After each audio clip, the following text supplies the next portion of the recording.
Guys, it's me Shama and today I'm gonna explain you Flamingo's second chapter Lost Prince Stories of Stolen Childhood. First of all, I will tell you about the author.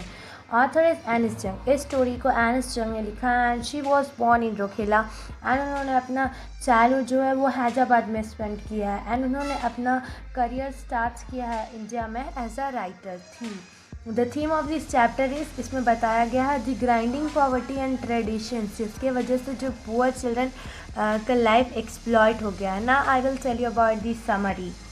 इस lesson को 2 part में divide किया गया है. First part जो है वो describe करता है about the life of poor rag picker. Rag picker means कूड़ा बीनने वाला जो कि माइग्रेट करे हैं बांग्लादेश से और सेटल हुए हैं दिल्ली के एक छोटे से एरिया में सीमापुरी. और इसका जो सेकेंड पार्ट है वो डिस्क्राइब करता है miserable life of a bangle maker in the town of Firozabad. Summary. Young boy Sahib a rag picker कूड़ा बीनने वाला.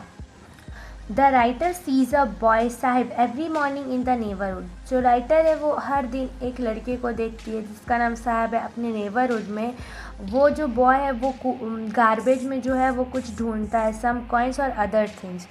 एक दिन जो राइटर है वो टॉक करती है, वो बॉय से बात करती है और she comes to know that वो लोग जो है वो माइग्रेट करें बांग्लादेश से. उनके खेत और जो घर है वो तूफ़ान में बह गए हैं. They have nothing to eat so they come here to the big cities and started living here.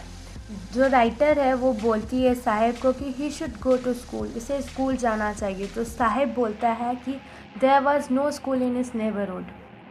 इसी में जो है वो जो राइटर है वो हाफ जोकिंगली बोलती है कि अगर मैं स्कूल स्टार्ट करूँ क्या तुम आओगे. तो साहिब बोलता है कि हाँ वो आएगा. बट जो राइटर है उन्हें थोड़ा छोटा फील होना पड़ता है क्योंकि थोड़े ही दिनों के बाद साहिब जो है वो पूछता है क्या आपका स्कूल रेडी है. इनफैक्ट जो राइटर थी उन्हें ऐसा बोलने का कुछ मकसद नहीं था, बस उन्होंने ऐसे ही बोल दिया था. और जैसे कि एक रैग पिकर है साहिब, उसी की तरह बहुत सारे और रैग पिकर्स हैं और थोड़े ही महीनों में जो राइटर है उन सबको एक एक को रिकॉग्नाइज़ कर लिया, मतलब सबको जान गई थी. और they were all bear foot boys. Bear foot means नंगे पाँव वाले लड़के. विथ सम पीपल जो है वो बोलते थे कि ये बेयर फुट होना एक उनका एक ट्रेडिशन है और ऐसा लग रहा था कि वो ये एक्सक्यूज़ बना रहे हैं अपनी पॉवर्टी को छुपाने के लिए. और जो राइटर है जानती है कि ये लोग जो बेयर फुट रैग पिकर्स हैं वो लोग सीमापुरी में रहते हैं, दिल्ली के एक सीमापुरी एरिया में रहते हैं. और जब वो वहाँ जाती है she finds that this people came from Bangladesh in 1971 and started living here in search of food. वो लोग बांग्लादेश से आए हैं इन 1971 में और यहाँ पे वो लोग रह रहे हैं फूड के लिए. और वो लोग जो है 10,000 के करीब है. They live in the structures of mud roof in tin tarpaulin. और जो लोग वो यहाँ रह रहे हैं विदाउट एनी फैसिलिटी, कोई फैसिलिटी नहीं है उनके साथ, वो लोग बिना फैसिलिटी के रह रहे हैं. साहब जो है वो राइटर को बोलता है एक बार कि वो कभी कभी 1 रुपया या 10 रुपीज़ जो है वो गार्बेज में फाइंड कर लेता है. And thus for children's become something wrapped in the wonder. और जो एल्डर्स के लिए है ये इट मीन्स ऑफ सर्वाइवल बन जाता है. एक दिन जो है वो राइटर देखती है कि वो साहब जो है वो टेनिस देख रहा है and she comes to know that he likes tennis. He wore a tennis shoes जो कि एक कोई रिच बच्चे ने फेंक दिया था. साहब जो है वो जानता था कि वो कभी टेनिस खेल नहीं सकता, ये उसके लिए इम्पॉसिबल है. सो उसने he started working in a tea stall जहाँ पे उसे 800 रुपीज़ मिलता था और खाना खाने को मिलता था. But he is not free there now. मतलब कि जैसे कि जब वो कूड़ा बीनता था तो वो फ्री था, उसे कोई कुछ नहीं बोलता था, उसे जब काम करने का मन था तो करता था और कभी नहीं करता था. बट यहाँ पे वो फ्री नहीं है. एंड द सेकंड पार्ट है वो बैंगल मेकर के बारे में जो कि बॉय का नाम है Mukesh. The writer wants meet a boy name Mukesh जो कि फ़िरोज़ाबाद में रहता है और बिलोंग करता है फैमिली ऑफ बैंगल मेकर्स में. मुकेश जो है वो बोलता है कि वो अपने फैमिली के प्रोफेशन में नहीं जाना चाहता है and he wanted to become a motor mechanic. Every other family in Firozabad is engage in making bangles. जो हर एक दूसरा फैमिली है फ़िरोज़ाबाद में वो लोग सब बैंगल्स बनाने में इंगेज है. और ये जो फ़िरोज़ाबाद है it is the centre of India's glass blowing industry. Families जो वहाँ पे रहे हैं आज तक जितने भी जनरेशन्स हैं वो लोग सब बैंगल्स ही बनाते हैं.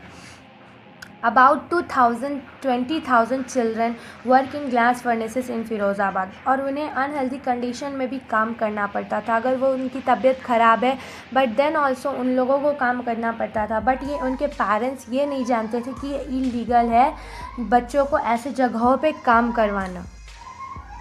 मुकेश जो है वो बताता है राइटर को कि उनका घर बन चुका है और वो क्या वहाँ जाना पसंद करेगी। राइटर बोलती है यस।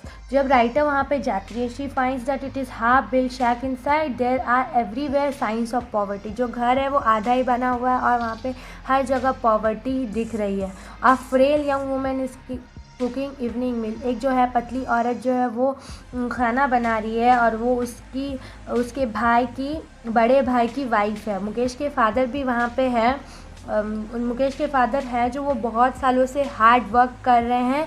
पहले तो वो एक टेलर थे but now he is a bangle maker. वो बैंगल मेकर है। Yet he has fail to renovate his house. इतना हार्ड वर्क करने के बाद भी उन्होंने अपने घर को रेनोवेट नहीं कर सका।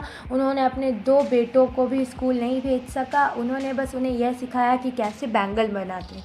मुकेश की जो ग्रैंड मदर है वो बोलती है कि ये उनकी डेस्टिनी है। मुकेश की ग्रैंड मदर की जो हस्बैंड है वो ब्लाइंड हो चुके हैं with the dust of polishing the glass bangles. वो बोलती है कि they were born in the caste of bangle makers and have seen nothing but bangles in their life. उन्होंने बस बैंगल के अलावा कुछ देखा नहीं। वहाँ के जो बॉयज़ और गर्ल्स ऐसे फैमिलीज़ के बिलोंग करते हैं वो लोग को अपने फादर और मदर की हेल्प करनी पड़ती है। उन लोगों को बहुत अंधेरे में काम करना पड़ता है। उसकी वजह से जो है उनकी आई साइट एडल्ट होने से पहले ही वो लोग खो देते हैं, लूज़ कर देते हैं। राइटर जो है फिर एक गर्ल को देखती है जिसका नाम सविता है in another hutment. She is sitting with an elderly women and soldering pieces of glass. जो कि एक बूढ़ी औरत के साथ बैठी है और सोल्डरिंग कर रही है पीसेस ऑफ ग्लास को। और वो ये नहीं जानती कि जो बैंगल वो बना रही है वो सिंबल है ऑफ एन इंडियन वुमेन सुहाग के। जो ओल्ड वुमेन है उनके बगल में जो बैठी है उन्होंने अपने व्रिस्ट में अभी भी बैंगल पहना है बट उनकी आंखों में रोशनी नहीं है। She says that she is not enjoyed even one full meal all her life. वो बोलती है कि उन्होंने आज तक कभी अपना फुल मील इंजॉय नहीं किया अपने लाइफ में। उनके जो ओल्ड हस्बैंड है वो बोलते हैं कि उन्हें बस बैंगल्स पता है, बैंगल के अलावा वो कुछ नहीं जानते हैं। However he feels some consolations because उन्होंने अपने फैमिली को रहने के लिए एक घर बना लिया, इसलिए उन्हें थोड़ा कंसोलेशन फील होता है। जो राइटर है वो बोलती है कि the cry of poverty rings in every home in Firozabad. जो पॉवर्टी है वो हर किसी के घर में है फ़िरोज़ाबाद में। और ये पीपल जो है एक्सप्लॉयट हो चुके हैं by sahukar, policeman, middle mans and politicians, bureaucrats. They have to accept their poverty. They have come to accept their poverty. उन्होंने अपने पॉवर्टी को एक्सेप्ट कर लिया है एज अ नेचुरल।